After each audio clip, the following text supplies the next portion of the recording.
Our next coach today is the head coach of the Coffee County Packers, Coach Propst. He's had an incredible last 3 years at Coffee County, 2 appearances in the state semifinals, 1 appearance in the state finals, 11-3 last year.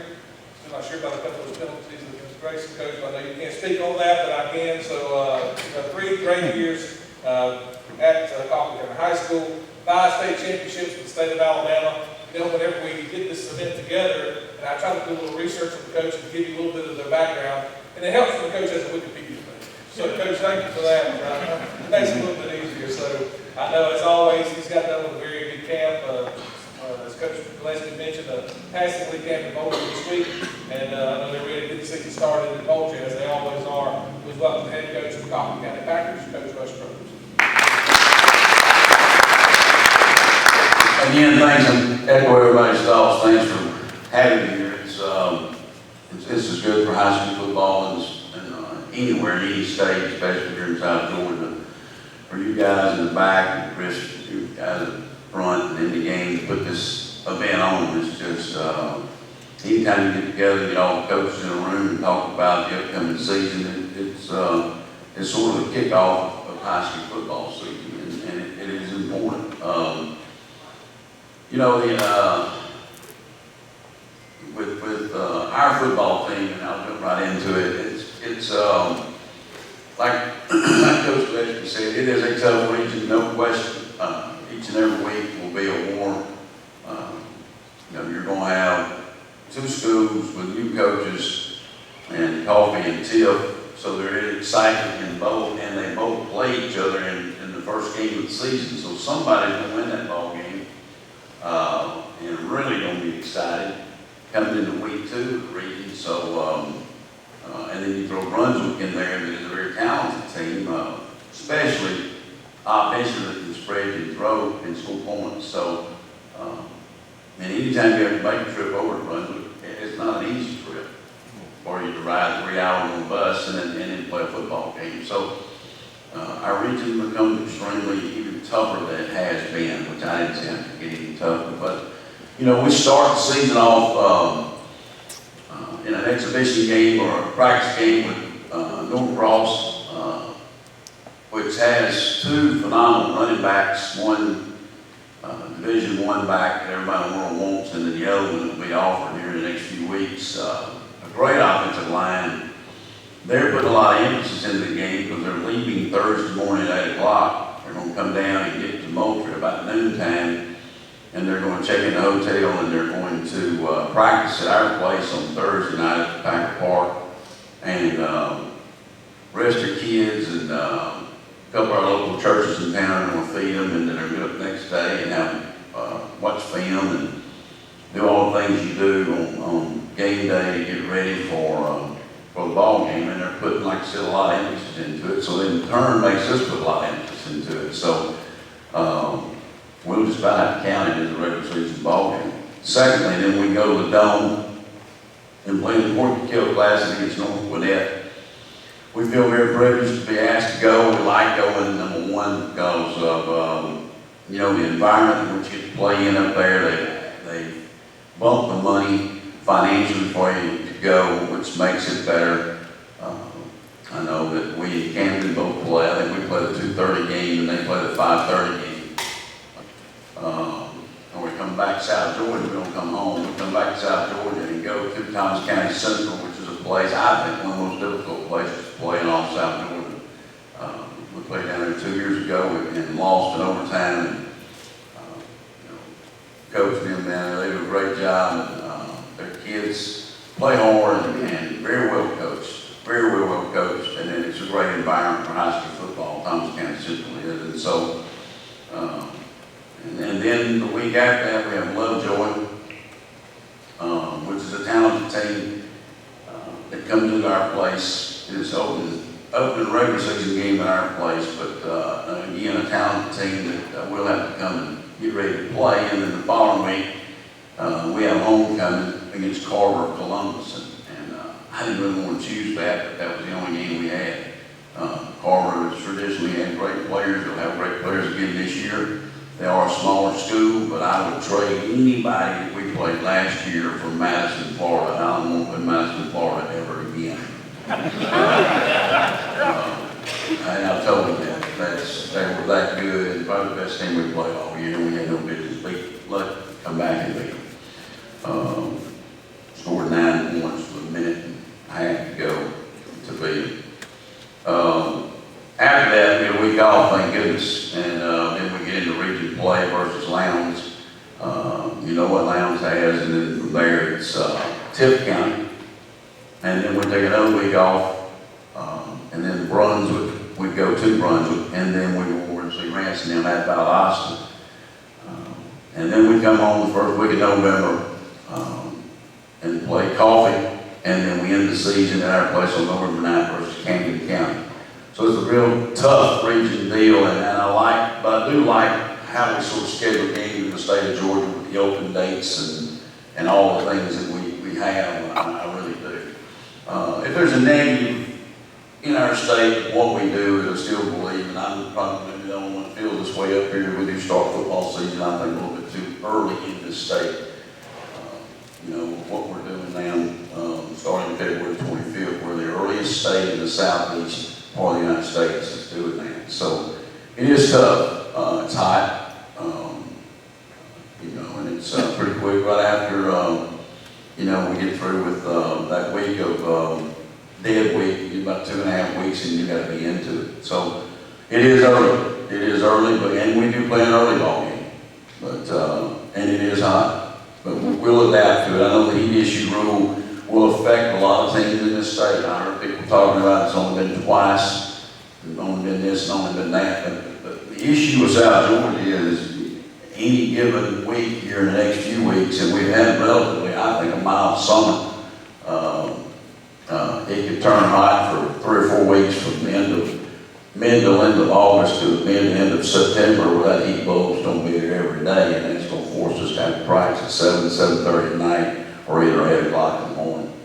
You know, and I do worry about that. I worry about the quality of play. I worry about a lot of things. But something we're going to address and deal with and move on with. We've lost 3 straight years to the state champion, Camden and Nolan. Lost a close game over there, and then the Brookwood game in the Dome in the state championship game. Had our chances, but defensively we weren't good enough to win. And that was the thing. And at the end of that season, I made a decision to go hire, you know, a defensive staff that would bring the South Georgia toughness football back down here. And last year I thought we were a better defensive football team than we had been prior 2 or 3 years that I've been there. And we lose to Grayson up there in a tough, controversial situation, and then Grayson goes away and wins it the next week 30-0. So we haven't been close. And these next couple of years we should be close again. I mean, if we should be right there. The biggest thing for us is good football team that we're projected to have. You know, there's a chance we can't get out of our region, because the football teams within inside their region on any given Friday night can beat you. And that's the truth. I don't think we're a favorite over Valdosta or Lowndes or Camden or any of those teams. I think it's toss-up, toss-up, toss-up, toss-up. You know, and then when you're playing 4 toss-up ball games and you get an injury or 2, or it doesn't go right, you're sitting there looking and staring at an 0-4 deal against those, or 0-3 deal against those 3 good teams. And then you get those Brunswick game and the Coffee game and the Tiff game in there. Games you're supposedly supposed to win, but you might not win based on an injury. So you know, you may not even get in the playoffs, and all of a sudden we're supposed to have a really good football team. Where we're strong and where everything's coming back, it starts at our quarterback position. I don't think I've ever coached, period, that I've had 2 quarterbacks that I can win with. In high school football, we don't have to. We have to. A lot of folks will tell you our 2 quarterbacks better than our 1. And I thought that too on several occasions until yesterday. Our 2 quarterback was lights out. In the last 3 ball games of the tournament, I don't think there were very few incompletions. So Cole Seagrave, 6'4.5", 215-pound quarterback. There's just days that he'll just make big league throws. And very confident in him. He went through the wars last year, the transitional period, and really played well at Grayson, really played well at Camden County and at North Gwinnett. I think with that being said and done, now whereas Daniel Mobley's sitting there, Daniel Mobley is a kid that I think you can pull a trigger anytime with him, and he's able to go in and win for you. He's a player that he has a high, tremendous ability and be very accurate. Number one. Number two, he can extend plays. He has a great arm. He understands their offense. He's been running this offense now for 5 years. So he probably knows our offense better than our one quarterback does. So it gives us the ability to play both those kids. And that's a very comfortable feeling to have. Where I do think we're deep this year is the wide receiver position. I think we've got 6 kids that we feel comfortable that can play and rotate in and out and catch footballs and do what we need to do. The one thing we didn't show in 7-on-7 yesterday would be our tight end game. We've got now, for the first time, we've got 2 tight ends that we can win with. Third one is in the development phase. We have a fullback for the first time that can play. So we've got some things that can make us a little bit more multiple than we've been in the past. But if we want to play with 4 wide receivers, we've got those 8 kids that can play. And there's not a lot of difference in our 2s and our 1s. I mean, that one kid, Bobby Hill's committed to Ole Miss as a corner. He's our best receiver. But the rest of them, they can all shake them in the bag and they're all about the same. Defensive line, best I've coached by far since I've been coaching. We're deep. We got good football players on the defensive line. On any given Friday night, we'll play 10 defensive linemen. Our inside 4 guys, 3 of them are going to pass the eye test. All 3 are juniors. Jemias Pittman, number 95, who started for us as defensive end last year. We swapped him and Travis Register going outside, Pittman going inside. Parrish and to far right are 3 just big time stud inside defensive tackles. And then you throw in little Bam Turner that's a kid, it's a senior that'll play 10 or 12 snaps a game. That's a little undersized, but will give you everything he's got.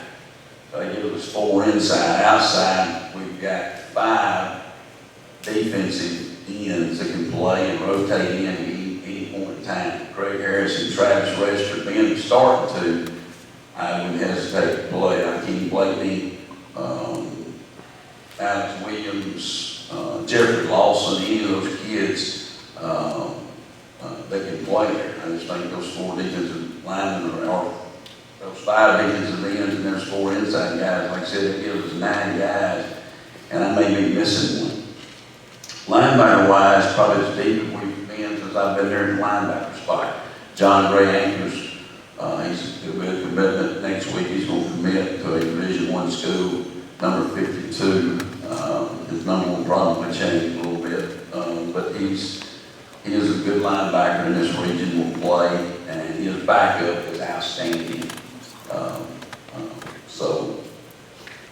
And Quentin Hampton, the outside linebacker, Bull Barge, and Brandon Key are the 2 stars at the outside linebacker spots, and Will and Sam and Tamarcio Reese. Those 5 linebackers can play with anybody. So really, we have 5 kids I think to start. It's just only got 3 spots. So we'll play with 5 linebackers at all times. Those kids will rotate in and play. In the corner spot, we've got 4 or 5 corners. You know, we had 4. Juan Patillo was a starter going into the 7-on-7 this week, and he lost his job. We bumped him down to the B team. So as you can tell, guys, when I say what I say is we've got 25, 26, 27 defensive kids. I think if you watch the Packers play this year, in the first quarter, we will play 26, 27, 28 defensive kids in the first quarter. We will play a lot of players. If something's negative this year, it's because I think we are a talented team, but we could still be a little bit green in certain areas. So we'll see how it goes, and that starts here pretty quick. Again, thanks for listening to me, and it's a great region. South Georgia is a wonderful place to coach the game of football because it is so passionate, and it's a privilege for me to be here today. Thank you.